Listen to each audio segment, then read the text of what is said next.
atau ditakdirkan hilang punca pendapatan. Tuan-puan, majoriti daripada kita besar periuk, besar juga keraknya. Kalau terus-menerus gaya macam ni, sampai bila-bila kita tak akan ada simpanan untuk digunakan pada saat-saat kecemasan.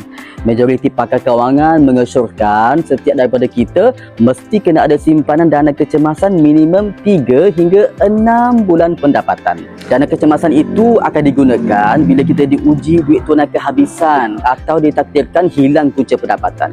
Dengan adanya simpanan kecemasan yang telah kita wujudkan sebelumnya, ia akan dapat membantu kita untuk meneruskan kehidupan seperti biasa sementara dapat kerja yang baharu. Cuba kita bayangkan, jika simpanan kecemasan tak ada dan kita hilang punca pendapatan, apakah situasi kita pada saat itu?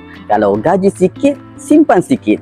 Kalau gaji besar, simpan besar. Bukannya terus-menerus dengan beralasan. Alasan tidak membantu saat kita susah memerlukan duit. Alasan itu hanya penyedap hati yang hanya bersifat sementara sahaja. Jadi, apa perlu kita buat ialah mulakan menyimpan dari sekarang. Jangan tunggu kecemasan datang tanpa amaran.